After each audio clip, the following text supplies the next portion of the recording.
ନମସ୍କାର ଜୟ ଜଗନ୍ନାଥ। ଆଜିର 2 ମିନିଟରେ ଟପ୍ 10 ନ୍ୟୁଜରେ ଆପଣଙ୍କୁ ସ୍ୱାଗତ। ଆଜିର ଭିଡିଓରେ ରହିଛି ପିଏମ୍ କିଷାନ, ସୁଭଦ୍ରା ଯୋଜନା, ଲେବର କାର୍ଡ ଓ ଓଡ଼ିଶା ସମେତ ଦେଶ ବିଦେଶର ସବୁଠାରୁ ବଡ଼ ବଡ଼ ଖବର। ତେଣୁ ଭିଡିଓକୁ ଆପଣମାନେ ଶେଷ ପର୍ଯ୍ୟନ୍ତ ଦେଖିବା ସହିତ କମେଣ୍ଟରେ ଜୟ ଜଗନ୍ନାଥ ଲେଖି ଆପଣ କେଉଁ ଜିଲ୍ଲାରୁ ଭିଡିଓ ଦେଖୁଛନ୍ତି ତାକୁ ମଧ୍ୟ ଲେଖିଦିଅନ୍ତୁ। ଚାଲନ୍ତୁ ଆରମ୍ଭ କରିବା ଆଜିର ପ୍ରଥମ ବଡ଼ ଖବର। ପ୍ରକାଶ ପାଇଛି ମେଟ୍ରିକ ରେଜଲ୍ଟ। ପାସ୍ ହାର ରହିଛି 95.33%। ଏଥର ମୋଟ 5,19,251 ପରୀକ୍ଷାର୍ଥୀ ପାସ୍ କରିଛନ୍ତି। ମହିଳାଙ୍କୁ ମାନସିକ ଏବଂ ଯୌନ ନିର୍ଯାତନା ଦେଇଥିବା ଅଭିଯୋଗରେ ଖଣ୍ଡପଡ଼ା ଏସ୍ଡିପିଓ ନିଲମ୍ବିତ ହୋଇଛନ୍ତି। ଆଜିଠୁ ରାଜ୍ୟରେ ଆରମ୍ଭ ହେଲା ଶକ୍ତିଶ୍ରୀ ଆପ୍। ଉଚ୍ଚଶିକ୍ଷା ବିଭାଗରେ କାର୍ଯ୍ୟରତ ଥିବା ମହିଳା ଏବଂ ଛାତ୍ରୀମାନଙ୍କୁ ସୁରକ୍ଷା ଦେବ। ଭୁବନେଶ୍ୱର ଲୋକସଭା ଭବନରେ ମୁଖ୍ୟମନ୍ତ୍ରୀ ମୋହନ ଚରଣ ମାଝୀ ଶକ୍ତିଶ୍ରୀ ଆପ୍କୁ ଲଞ୍ଚ କରିଛନ୍ତି। ଶ୍ରମିକଙ୍କୁ ମୁଖ୍ୟମନ୍ତ୍ରୀଙ୍କ ବଡ଼ ଭେଟି। ଶ୍ରମିକ ଦିବସରେ ମୁଖ୍ୟମନ୍ତ୍ରୀ ବଢ଼ାଇଲେ ଶ୍ରମିକମାନଙ୍କର ଦିନ ମଜୁରୀ। ମୁଖ୍ୟମନ୍ତ୍ରୀଙ୍କ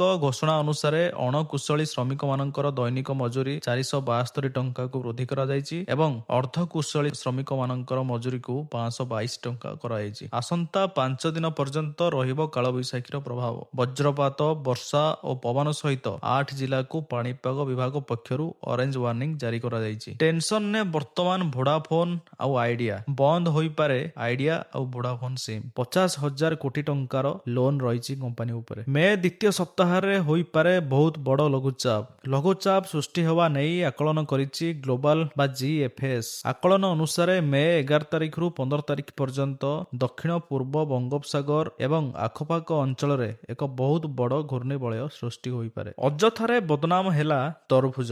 ମୃତ୍ୟୁ ପଛରେ ରହିଛି ବିଷ। ତରଭୁଜ ନୁହେଁ ବରଂ ବିଷ ମିଶା ଖାଦ୍ୟ ସେମାନଙ୍କୁ ଦିଆଯାଇଥିଲା। ଶବ ବ୍ୟବଚ୍ଛେଦ ପରେ ଏସବୁ ଘଟଣାର ସତ୍ୟତା ବାହାରକୁ ଆସିଛି। ମେ 4 ତାରିଖରେ ମିଳିବ ସୁଭଦ୍ରା ଟଙ୍କାର ଚତୁର୍ଥ କିସ୍ତି। ରାଜ୍ୟର ସୁଭଦ୍ରା ଯୋଜନାରୁ ବଞ୍ଚିତ ହୋଇଥିବା ହିତାଧିକାରୀଙ୍କ ପାଇଁ ଆସିଛି ଏକ ବହୁତ ବଡ଼ ଖୁସି ଖବର। ଆସନ୍ତା ମେ 4 ତାରିଖରେ ବଞ୍ଚିତ ହୋଇଥିବା ହିତାଧିକାରୀଙ୍କୁ ସୁଭଦ୍ରା ଯୋଜନାର ଟଙ୍କା ପ୍ରଦାନ କରାଯିବ।